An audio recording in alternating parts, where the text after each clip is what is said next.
ஜனமே குருட்டாட்டத்தை குறித்து சொல்லி கொண்டிருக்கிறேன்.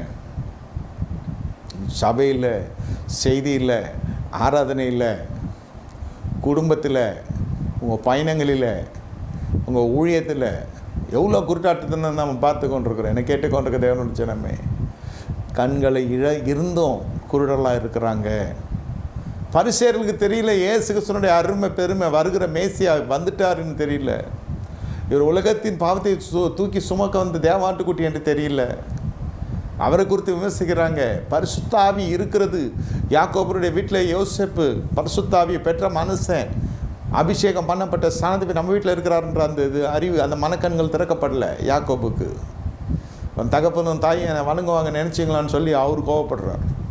கர்த்தர் அப்படியே அழைத்து கொண்டு போயிடுவார். எப்பொழுது நீங்கள் அபிஷேகம் பண்ணப்பட்ட தலைமைத்துவத்தை அசட்டை பண்ணுகிறீர்களோ, அவருடைய வார்த்தைகளை செவிசாய்க்காமல் போகிறீர்களோ, அந்த ஐக்கியத்தில் நீங்கள், அல்லது அந்த ஐக்கியம் உங்களை விட்டு எடுப்படும், இல்லை நீங்கள் அந்த ஐக்கியம் விட்டு போயிடுவீங்க.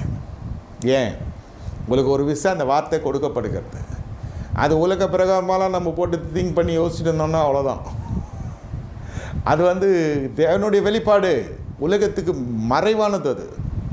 ஆனால் மாம்ச கண்ணோட்டத்தில் பார்த்தாலும் அதில் எந்த விதமான முன்னேற்றம் இருக்காது. அதுதான் தேவனுடைய வெளிப்பாடு. தேவன் கூப்பிட்டு தனிப்பட்ட விதத்தில் சொல்லுகிறார் இந்த மனுஷன் மூலமாக. யாக்கோபு பக்தி இருக்கிறது, தேவன் தரிசனமாகிறார், இல்லைன்னு சொல்ல. ஆனால் வெளிப்பாடு, அந்த நேரத்துக்குரிய வெளிப்பாட்டுக்கு அவன் கண்கள் குருட்டாட்டம் நிறைந்ததாக இருக்கிறது.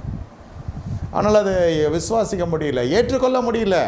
மாம்ச கண்ணோட்டத்தில் பார்க்குறான். நீ சின்ன பையன், நான் உன் தவிப்பேன், கர்த்தர் எனக்கு பல முறை தரிசனமாக இருக்கிறார், நீ சொல்லியா? ஐயோ, உங்களுக்கு இந்த விஷயம் தெரியாது, நீங்கள் வெறும் ஜபத்தில் இருக்கிறீர்கள், எனக்கு இந்த விஷயம் நல்லா தெரியும், நீ சொல்கிறேன்னு கோச்சிக்காதீங்க.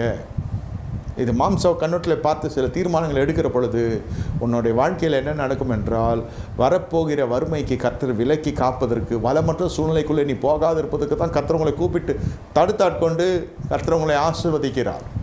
இந்த மனுஷன் எப்பொழுது தேவனுடைய அபிஷேகம் பெற்ற அந்த ஸ்தானாதிபதியாகி தன்னுடைய சொந்த மகனையே அவன் ஏற்றுக்கொள்ள முடியவில்லையோ, மகனாக ஏற்றுக்கொள்கிறான், இந்த தேவனுடைய மனுஷனாக ஏற்றுக்கொள்ள முடியவில்லை.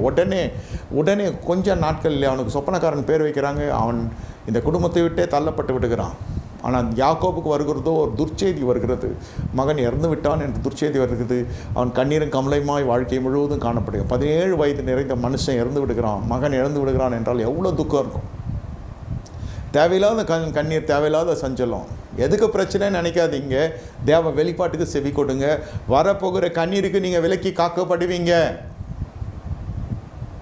இதுதான் கர்த்தர் உங்களுக்கு கொடுக்குற ஒரு வார்த்தை. வரப்போகிற வறுமைக்கு விலக்கி காக்கப்பட தேவ வெளிப்பாட்டுக்கு, தேவனுடைய சத்தத்துக்கு செவி கொடுங்க. செவி கொடாது போனால் குருட்டாட்டம்.